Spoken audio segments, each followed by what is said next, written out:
கடை வியாபாரத்துக்குமே சுற்றி வியாபாரம் பண்ணுறதுக்கு நிறைய வித்தியாசம் இருக்குது.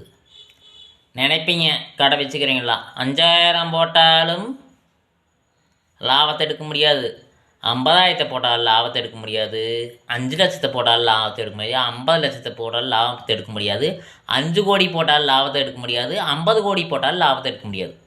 எடுத்து வீட்டு செலவுக்கோ ஏதோ உனக்கு சேஃப்டி எல்லாம் பண்ண முடியாது, எதுக்கு எடுத்து வைக்க முடியாது. அங்கே வரக்கூடிய லாபத்தை உள்ளேயே போட்டு பெருக்கிறதுக்கு தான் அதிகமாக வரும். கஸ்டமர் இது கேட்பாங்க அது கேட்பாங்க, அதை பண்ணணும் இதை பண்ணணும்னு சொல்லிட்டு உள்ளே வைக்கிற பொருட்கள் இன்க்ரீஸ் பண்ணிகிட்டே இருப்போம்.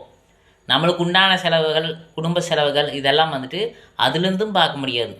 அதே சுற்றி வியாபாரம் பண்ணுறது டெய்லி 5000 போடுறா, 3000 ஓடுது, 2000 லாபம் கிடைக்குது. அப்படின்னா 2000 லாபத்தை எடுத்துகிட்டு 3000 வச்சு அசலை போட்டு வாங்கிட்டு சுற்றி விற்றுக்கலாம். கம்மி வியாபாரம் அப்படித்தான், அதிக வியாபாரம் அப்படித்தான். சுத்தர வியாபாரம் வேறு, அதில் லாபம் கையில் எடுக்கலாம், என்ன தேவையோ அதை பண்ணலாம்.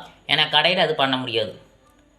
உண்மையான சாத்தியக்கூறு எனக்கு வர மாட்டேங்க, எனக்கு லாபம் கிடைக்காது. கிடைச்சாலும் அதிலேயே தான் போடுவோம்.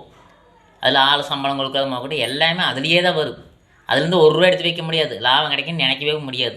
10 வருஷமா 20 வருஷமா பெருக்குத்தான் வந்து ஷோரூம் ஆகிட்டு கடையில் பெருகு மொழியாக அதுலேருந்து காசு இந்த சைடு அந்த சைடு எடுத்து வைக்க முடியாது. இது ரெண்டுக்குள்ள வித்தியாசம்.